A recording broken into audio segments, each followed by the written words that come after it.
24시간 불이 꺼지지 않는 나라. 감당할 수 있겠니? Coming up on Arirang News.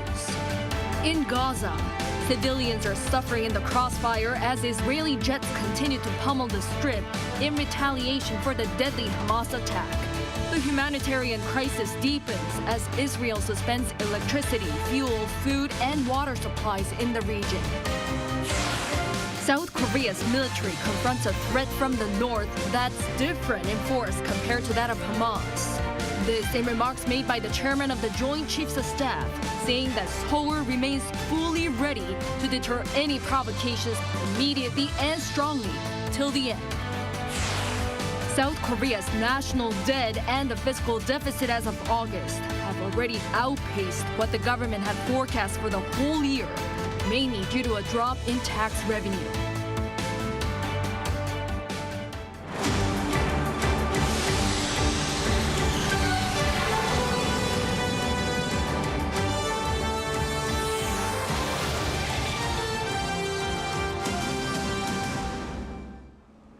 Good evening. It's 9 p.m. here in Seoul.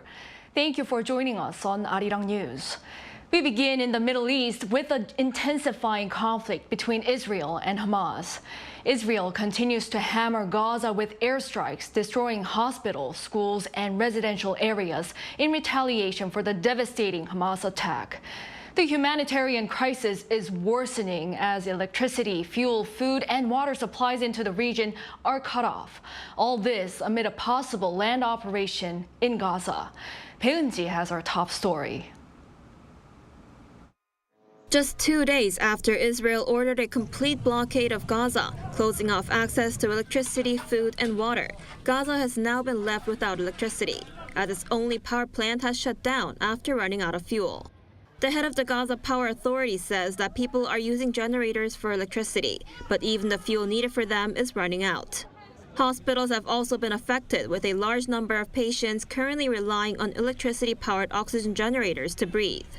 With thousands of Palestinians displaced and in need of medical care in the area, hospitals are flooded with the wounded, many of them children. A plastic and reconstructive surgeon based in Gaza said on Wednesday local time that the hospital is already beyond capacity, but said he will stay in the region as long as it takes. Speaking via video call as explosions rang out in the background, he said hospital supplies are low and electricity is running out. My feeling is that the Palestinian health system has the rest of the week before it collapses, not just because of the diesel. All supplies are running short. Meanwhile, the Israeli military says it's preparing for a ground operation in Gaza, but added that the political leadership has not yet decided on one. This comes as the country has called up some 360,000 army reservists and has threatened to destroy Hamas with all power, following the militant group's deadly attack over the weekend. While pledging to give more military assistance to Israel, U.S. President Joe Biden warned the nation to follow the rules of war. And there are rules of war. And I believe Israel is doing everything in its power to pull the country together, stay on the same page, and we're going to do everything in our power to make sure Israel succeed. As Israel's ground operation appears to be imminent, there are growing fears that this could risk the lives of more civilians. Baeunji, Arirang News. Amid the deepening humanitarian crisis in the Gaza Strip, the U.S. is looking to set up a safe passage for civilians to flee. While the Biden administration is actively discussing this with its Israeli and Egyptian counterparts, it is also pushing for additional funding for Israel along with Ukraine. Lee Si-hoo reports. The White House is having active discussions with Israel and Egypt to find a way for some civilians to leave Gaza through a potential corridor.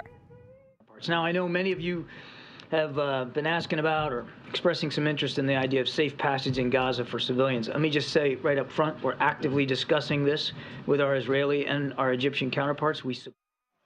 The U.S. continues to support safe passage, Kirby highlighted during the White House briefing. We support safe passage for civilians. The civilians are not to blame for what Hamas has done. They didn't do anything wrong. I don't have an announcement to make today. I can't tell you a specific route or a corridor. I just want to make it clear that we are actively working on this with our Egyptian and our Israeli counterparts. The White House is also pushing for additional funding for Israel along with Ukraine and has been speaking with members of Congress. And it's critical, again, that we believe Congress sends a clear message to Putin, sends a clear message to the Israeli people that the United States continues to have their back. Kirby said the U.S. can support both countries for now in the immediate term with existing authorities and appropriations. Meanwhile, NBC reported on Wednesday that the Biden administration is preparing a supplemental funding request to submit to Congress that combines money for Israel, Ukraine, Taiwan, and U.S. border security. 이시후, Arirang News. And on the economic front, the Israeli-Hamas conflict is adding more concerns about the global economy, especially in terms of high energy prices and inflation. While some say there's no immediate impact, others are concerned about the situation long term. Our Park Gon-woo explains. Global economic uncertainties are stemming from the recent clash between Israel and the Palestinian militant group Hamas. In an interview with Bloomberg TV on Wednesday local time, Hita Gopinath, first deputy managing director of the IMF, said that broader conflict between Israel and Hamas could possibly threaten the global economy through inflation. Based on the IMF's modeling, she added if the conflict gets bigger and oil prices rise 10%, it would also cause inflation to go up about 0.4 of a percentage point 1 year later. But she also noted it's too early to predict exactly how broad the implications would be. Meanwhile, one expert noted how little of impact there has been so far on oil prices. The oil price, initially it went about 4% right after the incident, but it came down to the pre-conflict level. So the oil price so far is not the issue. So far, I would say that the incident, Hamas incident, has not had a significant effect upon Korea as well as on the global environment. However, another expert warned about what could happen to the Korean economy if the Israeli-Hamas war continues longer.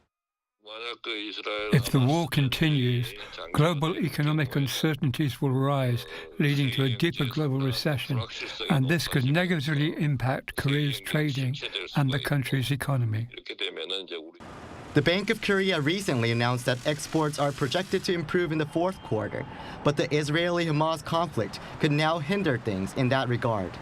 Also, following concerns about energy supply during winter, South Korea's second vice industry minister Kang Kyun-sung on Thursday met with gas company executives to discuss the issue. He told them that the government will cooperate with the gas industry to balance the supply and demand of gas, especially during winter. Park Gon-woo, Arirang News.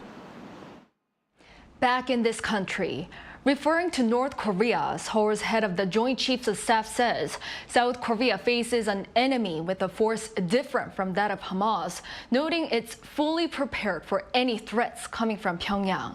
Our defense correspondent Choi Min-jung reports. South Korea's military says that it is prepared to respond to North Korean threats, implying that they could be more powerful than those posed to Israel by the Palestinian militant group Hamas. Speaking at a parliamentary audit on Thursday, Joint Chiefs of Staff Chairman Kim Seung-yeom spoke about the war between Israel and Palestine. Our military confronts an enemy with a force different from that of Hamas. We are maintaining firm warfare capabilities that can immediately and strongly retaliate any provocation or invasion by the enemy until the end. The chief evaluated that the invasion by Hamas also implies that if North Korea starts a war in the future, it will do something similar to Hamas.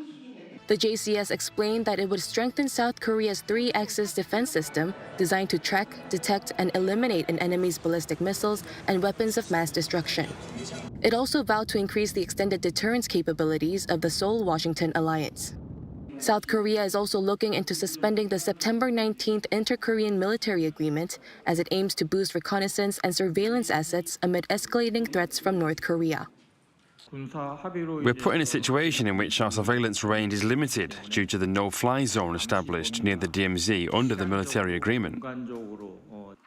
Due to such limitations, South Korea's Defense Minister Shin Won-sik earlier in the week said he would push for the suspension of the pact as quickly as possible. The pact signed by South and North Korea in 2018 calls for halting all hostile acts to reduce tensions. Choi Min-jung, Arirang News. North Korea's Kim Jongun has reportedly exchanged congratulatory messages with Russian President Vladimir Putin to commemorate the 75th anniversary of the establishment of diplomatic relations between Pyongyang and Moscow. According to the regime's state-run Korean Central News Agency on Thursday, Kim emphasized that he was, quote, very satisfied with the fact that he recently visited Russia for what he called an open and comprehensive exchange of opinions with Putin. It added that Putin also acknowledged the recent summit in his message to Kim, saying that it confirmed their friendship and cooperation.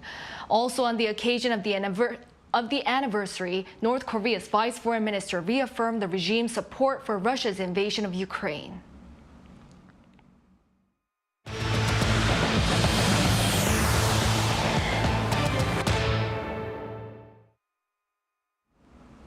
South Korea and Estonia have agreed to pursue peace and security on the Korean Peninsula and in Ukraine and ramp up exchanges in the field of aviation. According to the presidential office, President Yoon met with his Estonian counterpart Alar Harris on Thursday in Seoul, where they held a bilateral summit and oversaw the signing of an agreement on aviation. Noting the active cooperation between the two countries in advanced IT fields such as cybersecurity and e-government, Yoon expressed the hope that they'll work together more broadly in research and development and defense. Harris responded, Estonia hopes to work with Korea's world-leading defense industry and digital sector.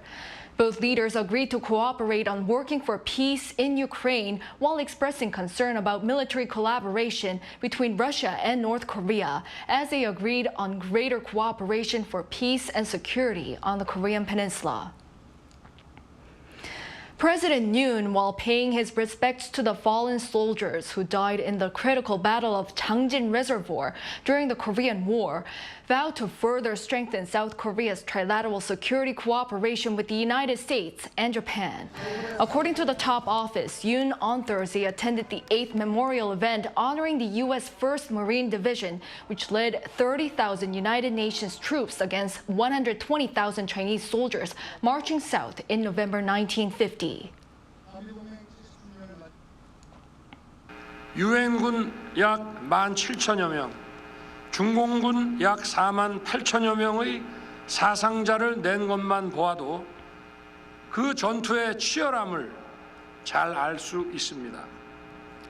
영하 40도가 넘는 추위와 험난한 지형, 겹겹이 쌓인 적들의 이 포위망을 돌파한 역사상 가장 성공적인 작전이었습니다.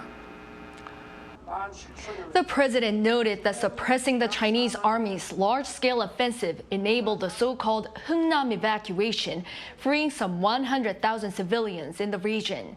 Yoon added that the alliance between Seoul and Washington is now stronger than ever, and that Seoul will respond even more resolutely to North Korea's provocations and nuclear missile threats. While strengthening trilateral security cooperation with Tokyo, Yoon said the South will contribute to freedom, peace, and prosperity around the world. South Korea's national debt and the fiscal deficit as of August have already surpassed what the government had planned for the whole year. The finance ministry says the so-called managed fiscal balance, which excludes the social security funds like the national pension, stood at about $49 billion into the red as of August this year. Although it has improved compared to July, it outpaces the deficit forecast for the whole year set by the government by about $6 billion. The ministry attributed this to a drop in tax revenue driven by a fall in income and corporation taxes. Meanwhile, the country's national debt has exceeded the 1 quadrillion won mark, which stood at about $829 billion as of August. With the declining population, regional imbalance is a major concern in Korea. To prevent them from disappearing, cities and towns outside the capital, Seoul, are trying something called loconomy, a combination of two words, local and economy. Our Lee Soo-jin reports. South Korea's towns and villages outside of Seoul are in danger of dying out. To try to prevent this, some areas are trying to revitalize themselves through loconomy, which involves businesses and products that reflect a region's unique characteristics. An expert said that spurring the local economy by attracting visitors with loconomy can help local businesses keeping the area alive. It's important to make sure that people living in the area want to stay there. Trying to directly increase the population is unrealistic. One place that has already been successful in using loconomy to draw visitors is Yangnam-gun County. Originally a small fishing village, it promoted a feature that made it unique: beaches that are ideal for surfing. Its surfing population has been steadily increasing, with nearly 470,000 visitors last year. And the economic impact of its surfing industry was estimated to have almost tripled last year compared to 2019. There are other places like this neighborhood in Incheon. They're highlighting their unique qualities in a bid to vitalize the local economy. Kaeong was once a bustling port area, but many began leaving the neighborhood in favor of more modern areas. A local group decided to save it from dying out by emphasizing the very characteristic that many saw as a problem: its old-fashionedness, also reflected in the old corner shops scattered across the village. I believe that once Gaehang's economy improves and the old corner shop owners make money, they'll pass on their businesses to their children, and then the neighborhood will have a lasting history.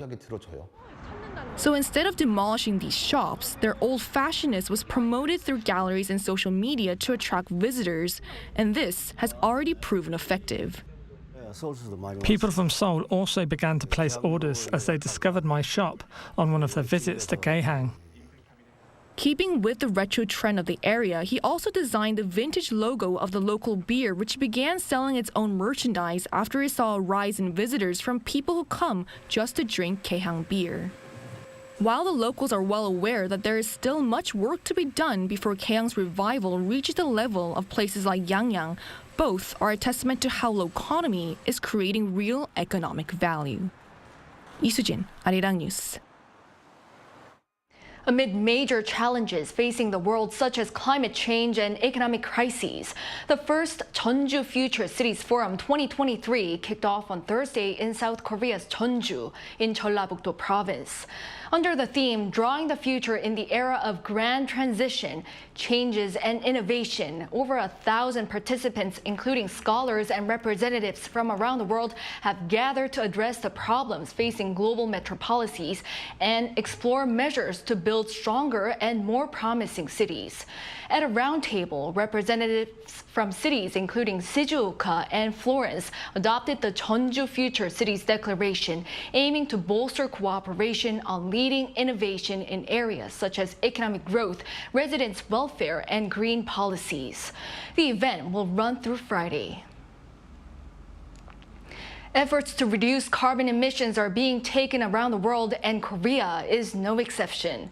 And in part of that, a local supermarket franchise has chosen to adopt a new and more sustainable method of cooling its product. Yoon explains. This is a supermarket franchise that is generally located in areas on the outskirts of major cities.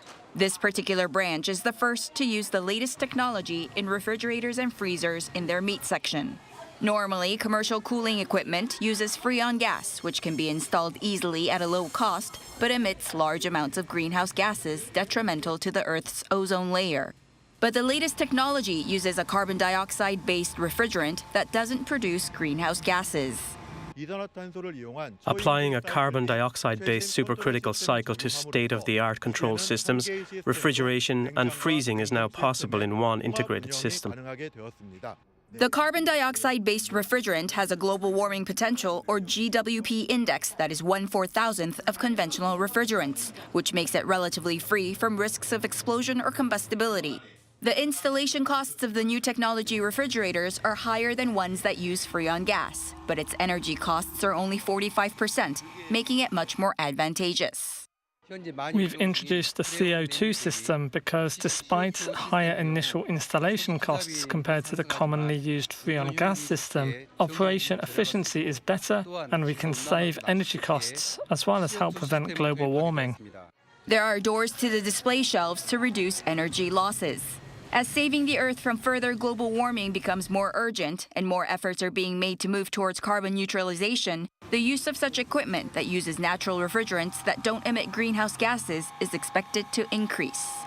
이은진, Arirang News.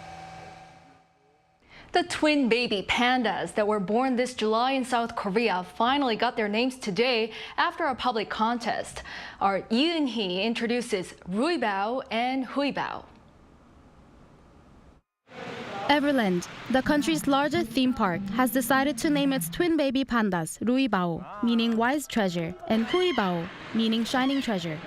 Announced on Thursday, the names were chosen following a public contest, which took place from August 24th to October 6th. A brief media day event was held the same day, where Everland zookeepers introduced the twins in front of the cameras and some invited guests, capturing hearts as they made their entrance. The firstborn, Ruibao, weighed 180 grams at birth, while the younger, Huibao, was just 140 grams. The twins now weigh over 5 kilograms, with the weight being put on in only 100 days. We had never raised twins before, so we were quite nervous. However, watching them grow has made me happy, and it seems that many people following us on social media have also been very happy. The twins' parents are Aibao and Robao, and the twins have an elder sister, Fubao, the first giant panda bred naturally in Korea. After the sensational birth of the twins, Everland ran the naming contest in which approximately 20,000 people participated, submitting more than 40,000 names. Out of the 10 finalists, 700,000 participants' votes finalized the 2 names, reflecting the popularity of the panda family. Considering that it is challenging for the mother Aibao to take care of both babies at the same time, the twins had to take turns being fed by Aibao and also being given formula milk. This is currently on a 10-day rotation. However, starting from around 4 months old, when they start walking steadily, they will both be cared for by their mother. They have now opened their eyes and are starting to grow their teeth. Once they start walking well, which is expected at around 4 months, they will return to their mother. And if they follow her well enough, they can be introduced to the public. Coming together on such a meaningful day, my children were very excited, and I also felt very happy today. Hopefully, the twins will have grown healthy enough to adapt to the external environment and be ready to meet the public next year. 이은희, Arirang News.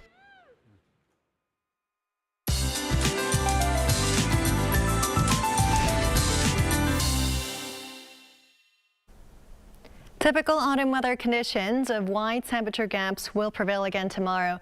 Lows will be starting off at 14 degrees Celsius in Seoul, while highs will be jumping to 22 degrees. A low pressure system will kick in after tomorrow, causing a round of showers this weekend. Meanwhile, some mountainous regions across South Korea have changed their colors to yellow and orange.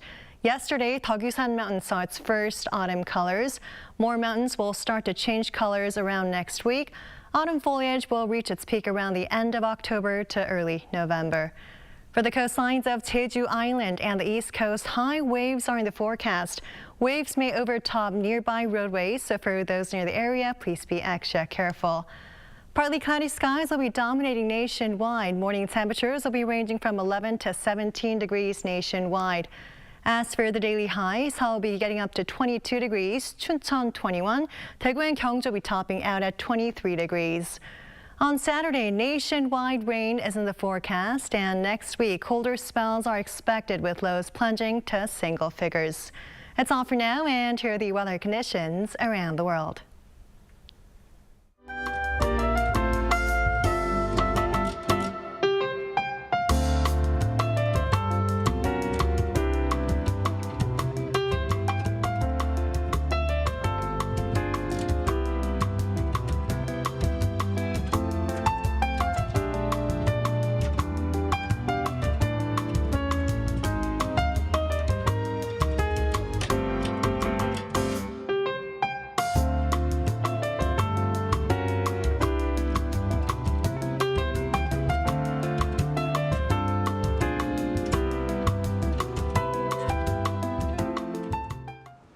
Well, that brings an end to tonight's newscast. Thank you for watching. We'll be back tomorrow with the most up-to-date news. Good night.